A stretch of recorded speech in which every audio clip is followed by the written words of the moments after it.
హైదరాబాద్ మత్స్యభవన్ వద్ద చేప రైతులు ఆందోళన చేపట్టారు. అర్ధనగ్నంగా నిరసన వ్యక్తం చేశారు. గత 2 ఏళ్లుగా సరఫరా చేసిన చేపల బిల్లులు చెల్లించడం లేదన్నారు. 2023-24 ఆర్థిక సంవత్సరానికి 75 కోట్లు, 2024-25లో 34 కోట్లు బకాయిలు ఉన్నారని, ఇప్పటివరకు ఒక్క రూపాయి కూడా అందలేదని ఆగ్రహం వ్యక్తం చేశారు.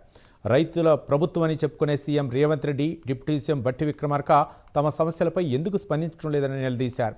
వెంటనే బకాయిల బిల్లులు విడుదల చేయాలని, లేదంటే పెద్ద ఎత్తున ఆందోళనకు దిగుతామని హెచ్చరించారు.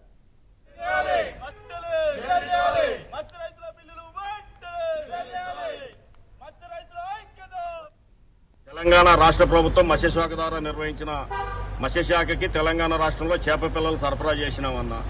మాకు 23-24 బిల్లులు రాలేదన్నా. 24-25 బిల్లులు గౌరవ చైర్మన్ గారు, గౌరవ కమిషనర్ గారు మీరు టెండర్ వేయండి, ప్రభుత్వ పరువు పోతుంది, టెండర్ వేయకపోతే చేప పిల్లలు మత్స్యకారులందరూ మా గవర్నమెంట్ మీద తిరగబడతారంటే మేము వారి మాటలు నమ్మి టెండర్ వేసినామన్నా. టెండర్ వేసిన తర్వాత నవంబర్ 25 టెండర్ అయిపోయింది. డిసెంబర్లో బిల్లులు సబ్మిషన్ చేసినామన్నా. ఇప్పటికీ బిల్లులు రాలేదన్నా.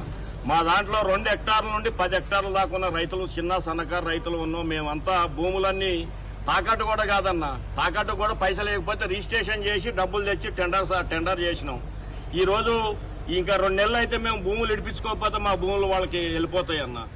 రైతు ప్రభుత్వం ఉన్నది, రేవంత్ రెడ్డి గారు, బట్టి విక్రమార్క గారు. ఇది రైతు ప్రభుత్వం. రైతులకి వేల కోట్ల రూపాయలు రైతు బంధు ఇచ్చిండ్రు. మొన్ననే 9,000 కోట్ల రూపాయలు రైతు రుణమాఫీ చేసిండ్రు. మా బిల్లులు ఇప్పిస్తే బాగుంటుందన్న, లేకపోతే మాకు ఆత్మహత్య శరణం అన్న. అది తప్ప మాకు ఇంకా వేరే దారి కూడా కనపట్లేదన్న. దయచేసి పెద్దలందరూ అర్థం చేసుకుని మా బిల్లులు ఇప్పిస్తారని మనస్ఫూర్తిగా కోరుకుంటున్నామన్నా. గత 2 సంవత్సరాలుగా 2023-24 మరియు 24-25 సంవత్సరానికి రాష్ట్ర ప్రభుత్వం ద్వారా అధికారికంగా విడుదలైన నోటిఫికేషన్ ద్వారా చేప పిల్లల సరఫరా చేయడం జరిగింది.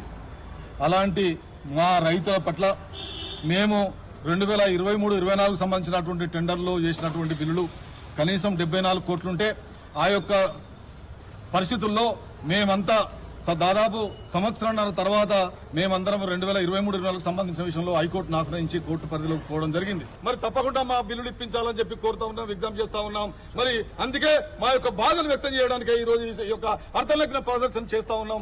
మా అందరికి బాధలు కలుగుతా ఉన్నాయి. మా అందరి భార్య పిల్లలు కూడా రేపు పొద్దున ఈ కార్యాలయానికి వచ్చే అవకాశం ఉందని కూడా ఈ సందర్భంగా మనం